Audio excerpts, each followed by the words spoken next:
All right. So I want to review with you what we read last time before we start. And it was the point where they were talking about down the street and Dumbledore was there and Professor McGonagall was the cat. And so she's transformed from being the cat back to human form or wizard form. And there's something that's happening, but we're not exactly sure. And it's something to do with the Potters. So here we go. And I am reading on page 11. Professor McGonagall opened her mouth, changed her mind, swallowed, and then said, "Yes, yes, you're right, of course. But how is the boy getting here, Dumbledore?" She eyed his cloak suddenly, as though she thought he might be hiding Harry underneath it. "Hagrid's bringing him." "You think it wise to trust Hagrid with something as important as this?" "I would trust Hagrid with my life," said Dumbledore. "I'm not saying his heart isn't in the right place," said Professor McGonagall grudgingly, "but you can't pretend he's not careless. He does tend to—" What was that? A low rumbling sound had broken the silence around them. It grew steadily louder as they looked up and down the street for some sign of a headlight. It swelled to a roar as they both looked up at the sky, and a huge motorbike fell out of the air and landed on the road in front of them. Could that really happen? No. No. So that tells us that this story is what? Fiction. Fiction. Good job, Elijah. And the Potters did it. The Potters did it? We'll have to see. If the motorbike was huge, it was nothing to the man sitting astride it. He was almost twice as tall as a normal man and at least 5 times as wide. He looked simply too big to be allowed, and so wild. Long tangles of bushy black hair and beard hid most of his face. He had hands the size of dustbin lids, and his feet in their leather boots were like baby dolphins.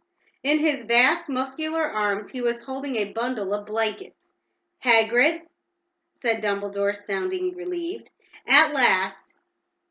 And where did you get that motorbike?" "Borrowed it, Professor Dumbledore, sir," said the giant, climbing carefully off the motorbike as he spoke. "Young Sirius Black lent it to me." "I've got him, sir." "No problems, were there?" "No, sir. House was almost destroyed, but I got him out all right before the muggles started swarming around. He fell asleep as we was flying over Bristol." And there's a picture of Hagrid on the bike.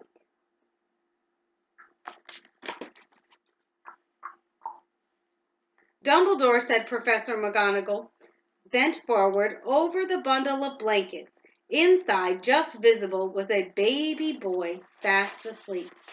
Under a tuft of jet black hair over his forehead, they could see a curiously shaped cut, like a bolt of lightning. "Is that where?" whispered Professor McGonagall. "Yes," said Dumbledore. "He'll have that scar forever." "Couldn't you do something about it, Dumbledore?" "Even if I could, I wouldn't. Scars can come in useful. I have one myself above my left knee, which is a perfect map of the London Underground." "Well, give him here, Hagrid. We'd better get this over with." Dumbledore took Harry in his arms and turned toward the Dursleys' house. Where do you think he's taking him? Dumbledore's going to take Harry to, where's he at? Hold her so she don't keep getting in front of it. Probably to the Dursleys, right? Could I say goodbye to him, sir?" asked Hagrid. I can't. He bent his great shaggy head over Harry and gave him what must have been a very scratchy, whiskery kiss. Then suddenly Hagrid let out a howl like a wounded dog. "Shh!" hissed Professor McGonagall. "You'll wake the Muggles." Sorry, sobbed Hagrid, taking out a large spotted handkerchief and burying his face in it. But I can't stand it. Lily and James dead. Chew his mouth closed. And poor little Harry off to live with muggles. Yes, yes, it's all very sad. But get a grip on yourself, Hagrid. Stop it. Or will be found, Professor McGonagall whispered, patting Hagrid gingerly on the arm as Dumbledore stepped over the low garden wall and walked to the front door.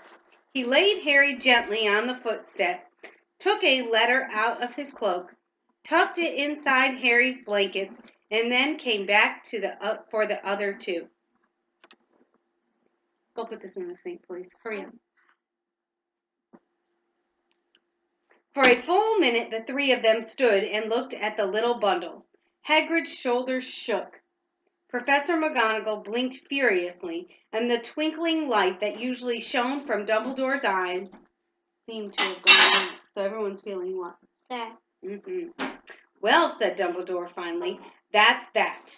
We've no business staying here. We may as well go and join the celebration. Yeah, said Hagrid in a very muffled voice. It's best to get this bike away. Good night, Professor McGonagall. Professor Dumbledore, sir. Wiping his streaming eyes on his jacket sleeve, Hagrid swung himself onto the motorbike and kicked the engine into life. With a roar, it rose into the air and off into the night. And here's an illustration. And there's the bike going over the top, and down below is the village where they're flying away. Hagrid on the bike, leaving Harry with Professor McGonagall and Dumbledore. I shall see you soon, I expect, Professor McGonagall, said Dumbledore, nodding to her. Professor McGonagall blew her nose in reply. Dumbledore turned and walked back down the street. On the corner he stopped and took out the silver put-outer. He clicked it once and 12 balls of light sped back to their street lamps so that Private Drive glowed suddenly orange and he could make out a tabby cat slinking around the corner at the other end of the street. Which is who? Professor McGonagall. He could just see the bundle of blankets on the step of number 4. Good luck, Harry, he muttered. He turned on his heels, and with a swish of his cloak, he was gone. A breeze ruffled the neat hedges of Private Drive, which lay silently and tidy under the inky sky, and the very last place you would expect astonishing things to happen. Harry Potter rolled over inside his blankets without waking up. One small hand closed on the letter beside him, and he slept on, not knowing he was special, not knowing he was famous, not knowing he would be woken in a few hours' time by Mrs. Dursley's scream as she opened the front door to put out the milk bottles, nor that he would spend the next few weeks being prodded and pinched by his cousin Dudley.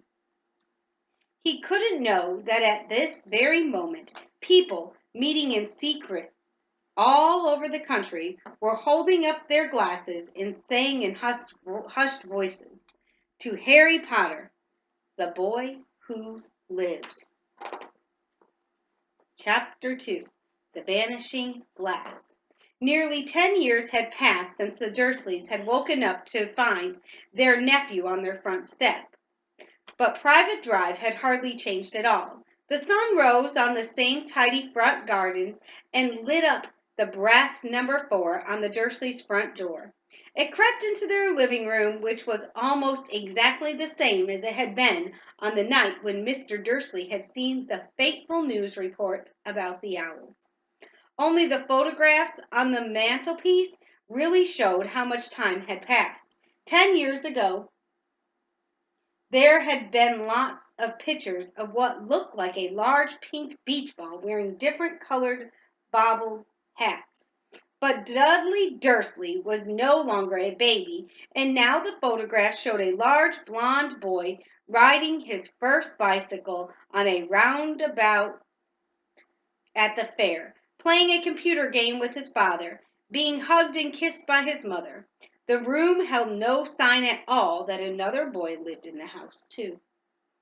Yet Harry Potter was still there, asleep at the moment, but not for long. His Aunt Petunia was awake, and it was her shrill voice which made the first noise of the day. Get up! Get up now! Harry woke with a start. His aunt rapped on the door again. Up! She screeched. Harry heard her walking toward the kitchen, and then the sound of the frying pan being put on the cooker. He rolled onto his back and tried to remember the dream he'd been having. It had been a good one. There had been a flying motorbike in it. He had a funny feeling he'd had the same dream before. His aunt was back outside the door. Are you up yet? She demanded. Nearly, said Harry. Well, get a move on it. I want you to look after the bacon, and don't you dare let it burn. I want everything perfect for Dudley's birthday. Harry groaned. What did you say? His aunt snapped through the door. Nothing, nothing. Dudley's birthday? How could he have forgotten? Harry got slowly out of bed and started looking for socks. He found a pair under his bed, and after pulling a spider off one of them, put them on. Harry was used to spiders because the cupboard under the stairs was full of them, and that was where he slept. So he sleeps in a what? Covered. In a cupboard. Is that a very nice place? You want to sleep in one? No? Mm-mm. You won't be comfortable at all. Mm-mm. When he was dressed, You can think in it. right. When he was dressed, he went down the hall into the kitchen. The table was almost hidden beneath all Dudley's birthday presents. It looked as though Dudley had gotten the new computer he wanted, not to mention the second television and the racing bike. Exactly why Dudley wanted a racing bike was a mystery to Harry, as Dudley was very fat and hated exercise. Unless, of course, it involved punching somebody. Dudley's favorite punching bag was Harry, but he couldn't often catch him. Harry didn't look it, but he was very fast. Perhaps it had something to do with living in a dark cupboard, but Harry had always been small and skinny for his age. He looked even smaller and skinnier than he really was, because all he had to wear were old clothes of Dudley's, and Dudley was about 4 times bigger than he was. Harry had a thin face, knobby knees, black hair, and bright green eyes. He wore round glasses held together with a lot of sethotape because of all the times Dudley had punched him on the nose. The only thing Harry liked about his own appearance was a very thin scar on his forehead, which was shaped like a bolt of lightning. He had had it as long as he could remember, and the first question he could ever remember asking his Aunt Petunia was how he had gotten it.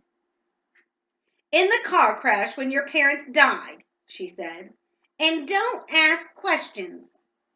Don't ask questions. That was the first rule for quite a life with the Dursleys. Uncle Vernon entered the kitchen as Harry was turning over the bacon. Comb your hair, he barked, by way of a morning greeting.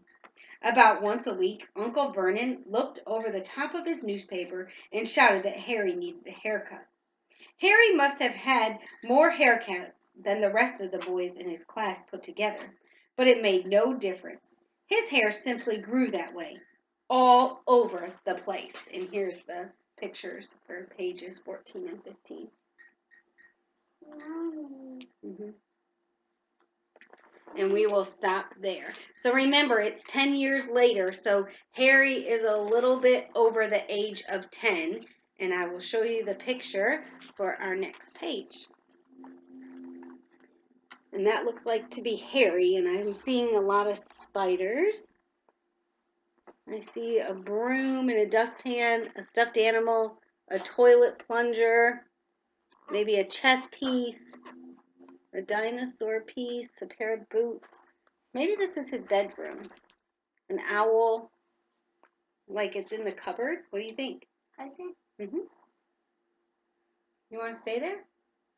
No? What about you, Elijah? No. No. What about y'all? I'm not doing that. Say no. All right. Till next time.